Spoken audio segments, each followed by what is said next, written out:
د اسلامي امارت د کابل میشتو چارواکو لاسلیک ولې په کندهار کې نه چلیږي؟ آیا د اسلامي امارت د کابل میشتو او کندهار میشتو چارواکو اختلافونه خورا ډیر شوي؟ درنو لیدونکو ستړي مشئ.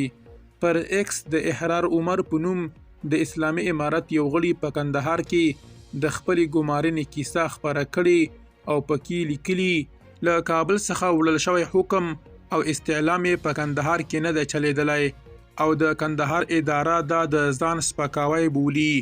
نوموړي د اسلامي امارت د یو قومندان په ډاډ په کندهار کې د ګمارنې اوږده کیسه لیکلې چې له کابل څخه د یوې دندې د نیولو لپاره حکم او استعلام وړی او کندهار ځکه رد کړی چې د ده په وینا یو مشر ته مې وویل زه یو سر یم، په کابل کې دنده نشم کړای، ماته په کندهار کې دنده راکړه.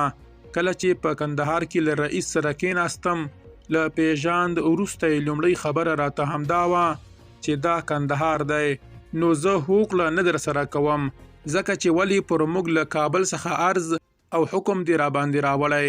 ما ورته وویل چې په دې کې زما تېروتنه نشته، د یو مشر ملګري شفقت او د هغه د خپلې خولې پیرزویونه وه. هغه وویل یا تا به له دې ځایه عریضه کړې وای، بیا به تللی وای او حکم به دې راوړی وای. ما ورته ټوله کیسه بیا تکرار کړه، خو په پای کې راته د استخباراتو استعلام په لاس راکړ چې هغه یوه میاشت وخت واخیست. استخباراتو زما تایید وکړ.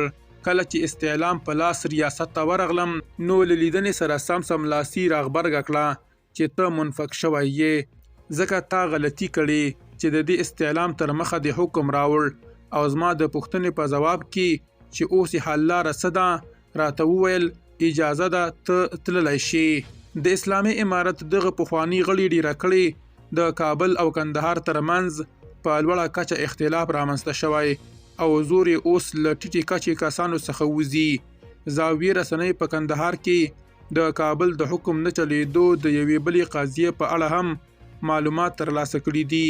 په کندهار کې د یوې سروې لپاره د احصایې او معلوماتو ادارې یو وړاندیز چې په کابل کې د کورنیو چارو وزارت لخوا رئیس الوزرا ته راجع شوی او ملا حسن هم لاسلیک کړی دی، په کندهار کې نه دی منل شوی او د طی مراحل لپاره ورته ویل شوي یاد وړاندیز باید بیا ځلې مخامخ له کابله د کندهار مشرتابه دفتر ته راجع شي. درنو لیدونکو له مالتیا مو مننه.